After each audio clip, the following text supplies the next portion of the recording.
Alors ce message s'adresse aux youtubeurs qui n'ont toujours pas fait leur deuil du Snyderverse.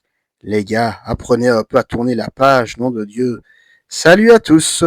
Alors on se retrouve aujourd'hui donc pour parler de Supergirl, donc réalisé par Craig Gillespie, sorti en salle ce mercredi 1er juillet, avec dans les rôles principaux Millie Alcock, Eve Rightly, Mathias Kunartz ou encore Jason Momoa.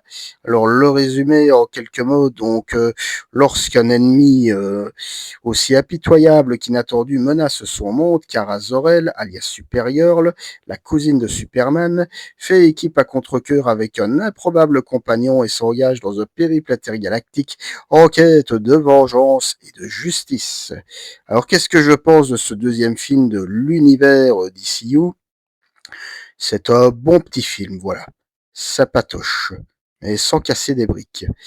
Alors commençons par la mise en scène. Alors on est, vous l'aurez compris, dans un récit très linéaire, hein, où on a donc Supergirl et Lucy, enfin ou Luffy, c'est pas facile à prononcer, cette préadolescente de 13 ans en quête de vengeance après avoir vu ses parents massacrés par le sinistre Crème, hein, joué de manière très cabotine par mon compatriote Mathias Schoenaerts. Et Luffy, donc, il va voir en supérieur, en Kara Zor-El, une sorte de modèle, en quelque sorte, hein, mais de modèle quand même assez malmené psychologiquement, quoi. Donc, on va suivre ces deux femmes, pour le dire comme ça, hein, dans leur quête.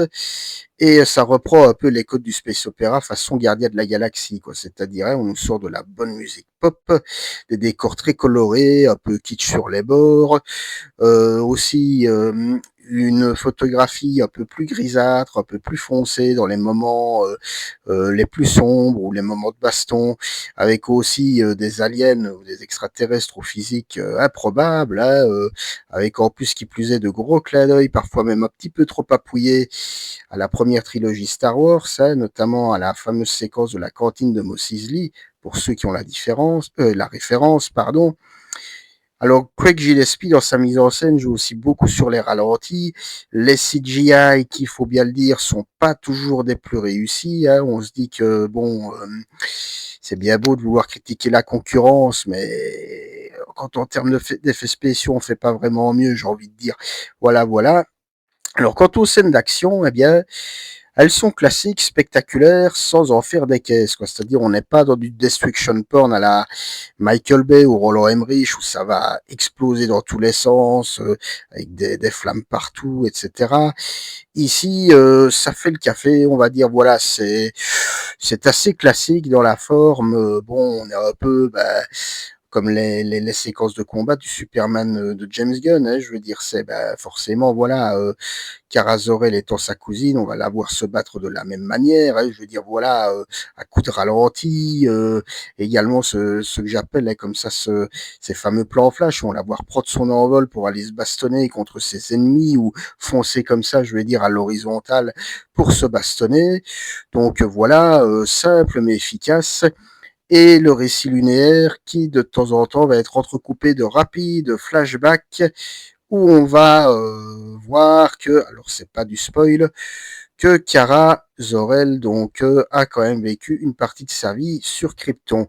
Et c'est là que je trouve aussi le film intéressant, c'est que on en saura un petit peu plus d'ailleurs sur Krypton. Hein, et alors le fait aussi, ça c'est pas plus mal, que les Kryptoniens ne parlent pas anglais, ils ont leur propre langue. Et oui, Zack Snyder, bon.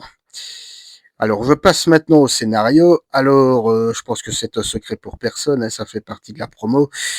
Le film se base sur la trame narrative du comic book Woman of Tomorrow, ouais, donc considéré comme un chef-d'œuvre du genre. Alors, pour l'avoir lu, c'est du très très haut niveau. On a Superior, en fait, qui est contraint malgré elle à contre-cœur, hein, on peut le dire, de suivre Luffy, à qui elle va servir, encore une fois malgré elle, de mentor. Mais le scénario sert avant tout de prétexte, comme je le disais, à nous présenter le personnage et surtout à l'introduire, sans mauvais jeu de mots, bref, c'était facile, à l'introduire donc dans ce nouvel univers, hein, donc au final ça peut donner un côté bancal, enfin c'est même très bancal et assez peu surprenant, mais ça reste intéressant de par l'interprétation très convaincante de la jeune Millie Alcock. Alors Millie Alcock, pour ceux qui suivent les séries Game of Thrones ou House of the Dragon, elle incarnait le personnage principal quand elle était plus jeune, même si elle n'apparaissait que dans les 7 premiers épisodes.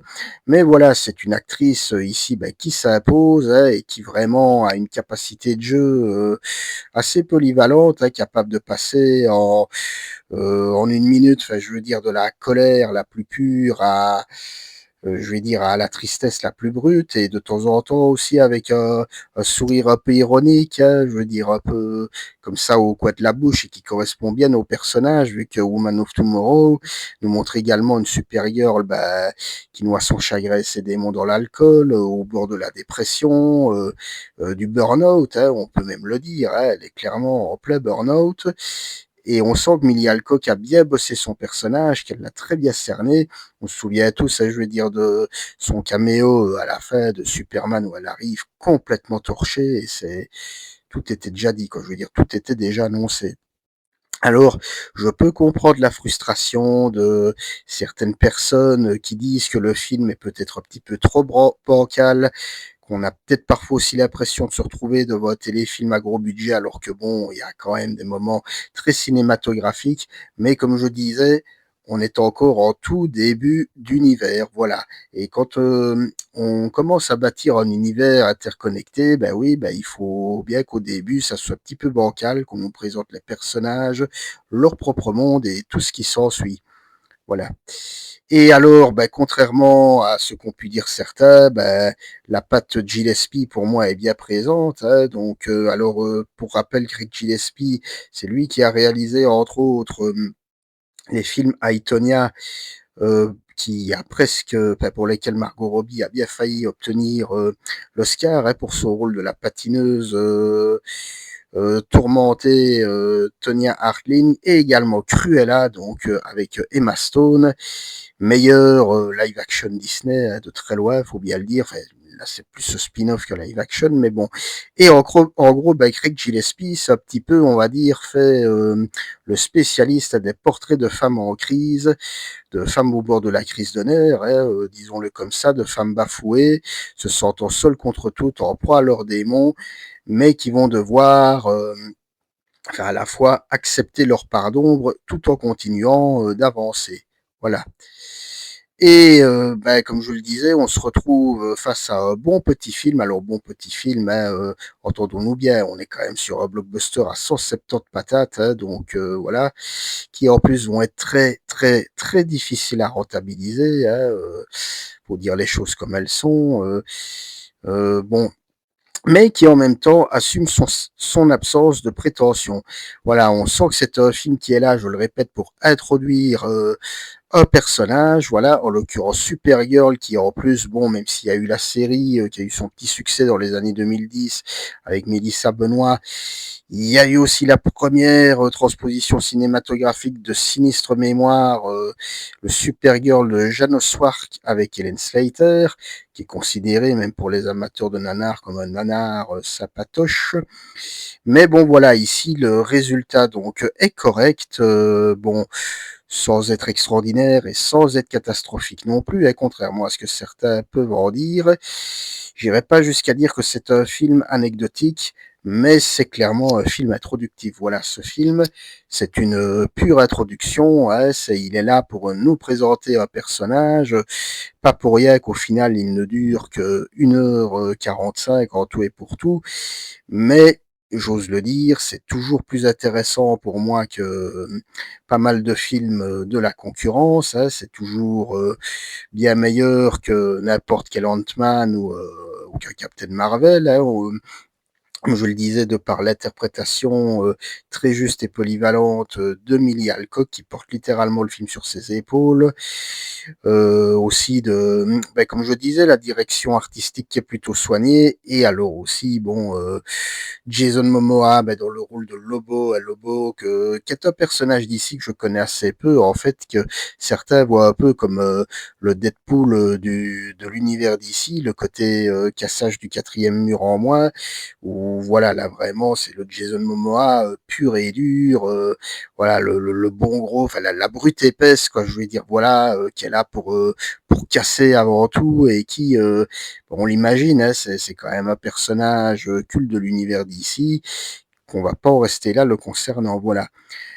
Donc, bref, voilà, Supergirl, je vous le recommande quand même. Alors, je vous le dis tout de suite, c'est clairement pas le film de l'année, c'est pas un grand film, c'est même un petit film, hein. Je le dis pas en termes de budget, mais en termes de proposition. Donc, voyez-le comme un petit popcorn movie qui est là avant tout pour mais j'ai presque envie de dire pour servir d'amuse-gueule, hein, quand on sait que le prochain film d'ici qui s'annonce, lui, sera très très sombre. Il s'agira de Clayface, centré sur l'un des ennemis de Batman et qui plus est pas le plus connu. Et pour ensuite, ben, on aura donc déjà l'an prochain la suite du Superman de Gunn, Man on Tomorrow. Mais voilà, malgré tout ça, je vous recommande quand même Supergirl si vous voulez voir un bon petit divertissement sans prise de tête, servi par une bonne actrice. Eh ben allez-y, voilà. Voilà, c'est tout ce que j'avais à dire concernant ce deuxième film de l'univers DCU, Supergirl. N'hésitez pas à me dire dans les commentaires ce que vous en avez pensé. Si vous l'avez aimé ou au contraire détesté, alors je le dis tout de suite, pas de violence dans les commentaires. On en discute tout à fait normalement, sous peine de suppression, voilà. Et moi, ben, je vous dis à une prochaine fois. Salut, salut, ciao.